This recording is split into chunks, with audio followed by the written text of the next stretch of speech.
நாங்கள் என்ன பண்ணோம், அந்த பிள்ளைக்கு போய் வார்டுக்கு போய் 2 மாதம் நாங்கள் ஹாஸ்பிட்டலில் இருந்தோம். போகிறப்ப வர்றப்ப எல்லாம் அந்த வாட்ச்மேனுக்கு என்ன பண்ணணும், டீ வாங்கி கொடுக்கணும், கையில் காசு கொடுக்கணும் ஆச்சுங்களா. இந்த பிள்ளைக்கு குழந்த பிறந்தோன்னே ஒரு அம்மாங்கிறது ஓடி வருது. நான் தாங்க நர்ஸு, அந்த அம்மா ஆப்ரேஷன் பண்ணுறப்ப இந்த பிள்ளை கூட நான் தான் எல்லாமே க்ளீன் பண்ணிட்டு நான் தாங்க அங்கே இருந்தேன்னு சொல்லி எனக்கு ஒரு 500 கொடுங்க அப்படின்னு சொல்லி அந்த அம்மா 500 வாங்கிட்டு போயிடுச்சு. அப்புறம் கொஞ்ச நேரம் கழிச்சு இந்த பக்கம் வந்தோம்னா இன்னொருத்தங்க வராங்க அங்கேருந்து. அந்த 500 வந்து எனக்கு மட்டும் இல்லைங்க, நாங்கள் 2 பேரும் ஷேர் பண்ணிக்கிறோம் அப்படின்னு நாங்கள் சரின்னு கொடுத்துட்டாச்சு. அடுத்து இன்னொருத்தங்க வராங்க. இன்னொருத்தங்க வந்துட்டு இந்த பிள்ளை பக்கத்தில் நாங்கள் தாங்க இருந்தேன், நான் தான் இருந்தேங்க, எனக்கு காசு கொடுங்க, எனக்கு 500 கொடுக்கணுங்க, ஒரு ஆளுக்கு 500 கொடுக்கணுங்க, அது கூட இல்லைன்னா அப்புறம் என்னங்க, நாங்கள் அவ்வளோ கஷ்டப்பட்டுக்கிறோம். இப்போ கவர்மெண்ட்டில் உங்களுக்கு பிச்சையாக போடுறாங்க, கவர்மெண்ட் வேலைக்கு வாங்கிட்டு சம்பளம் வாங்குறது இல்லையா அவங்க.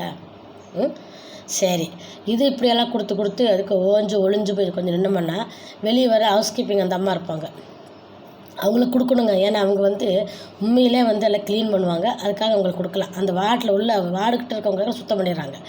சரி, அவங்களுக்கு நாங்கள் கொடுத்து இதெல்லாம் பண்ணி அவங்க அங்கே ஸ்டாஃப் நர்ஸு, இந்த ஸ்டாஃபு உள்ளுக்குள்ளே இருக்க ஸ்டாஃபு அவங்க.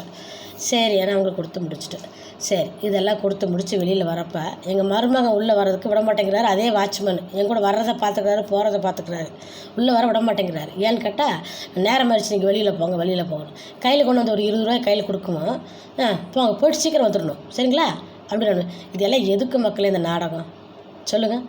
இதுக்கு விடாமையாக இருக்க வேண்டியது தானே. இந்த மாதிரி வாட்ச்மேனுங்க தொல்லை. இப்படி நம்ம வந்து ஹாஸ்பிட்டலுக்குன்னு போயிட்டோம்னா யாருனால இவங்கெல்லாம் ஒரு டாக்டருங்க மட்டும் உட்காந்துக்கிட்டு நர்ஸுங்க மட்டும் உட்காந்துட்டு பேஷண்ட்டுங்க யாரும் போகாமல் வந்து என்ன பண்ணுவாங்க? என்ன கேட்டால் வேலை சுமைகள்ன்றாங்க. சரி, வேலை சுமை தான், இல்லைன்னு சொல்லலை. அதே டைமில் ப்ரைவேட் ஹாஸ்பிட்டலுக்கு போனால் எல்லாத்தையும் எப்படி மதிக்கிறாங்க, எப்படி பார்க்குறாங்க? அவங்க எல்லோரும் நல்லா தானே பார்க்குறாங்க. நல்லா வாங்க, எங்ககிட்ட வாங்க, எங்களை நாங்கள் பார்க்குறோன்னு நினைக்கிட்டு அன்பாக தான் நடந்துக்கிறாங்க. இதை சிடுக்கு வெடுக்கு நாங்கள் போய் நடந்தோம்னா விடுவாங்களா சொல்லுங்கள்? அதுக்கப்புறம் நாங்கள் எல்லாமே வந்து பிஹெச்சி ஹாஸ்பிட்டல் தான். எங்களுக்கு மருமகளுக்கு ஆப்ரேஷன், எங்கள் மருமகளுக்கு குழந்தை பிறக்கிறதுக்கு எல்லாத்துக்குமே நாங்கள் அங்கே தான் போகிறோம். எங்கள் வீட்டுக்காருக்கு காலுக்கு ஆப்ரேஷனுக்கு கூட நாங்கள் பிஹெச்சி ஹாஸ்பிட்டலில் தான் போனோங்க. காசு போனாலும் போதுன்ட்டு நிம்மதியாக வந்துட்டு வெளியே வந்துடலாம்.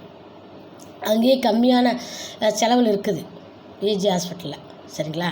இந்த மாதிரி நிறைய இடங்கள் இந்த மாதிரி நடத்துகிறாங்க மக்களை. அதனால தான் ஜனங்க வந்து ஆக்ரோஷப்படுறாங்க, கோவப்படுறாங்க. அந்த பையனுக்கு என்ன செய்யன்னு தெரியல. அந்த பையனுக்கு முடியாத பையன், அவன் அந்த நேரத்தில் அவனுக்கு கண்ட்ரோல் பண்ண முடியாமல் அந்த மாதிரி ஒரு காரியத்தை பண்ணிட்டான். அந்த பையன் செஞ்சது தப்புன்னு யாருமே சொல்ல மாட்டாங்க, எல்லாமே தப்புன்னு தான் சொல்கிறாங்க. கரெக்டுன்னு யாரும் சொல்லலை, தப்புன்னு தான் சொல்கிறாங்க. ஆனாலும் கூட நீங்கள் எல்லாம் மன்னிச்சு அந்த பையனை அவங்க அம்மாவுக்கு சரியாக மட்டும்னாது அந்த பையனை கொஞ்சம் வெளியே விட்டு அவங்க அம்மா கூட இருந்து வச்சு பாதுகாத்துக்காங்க.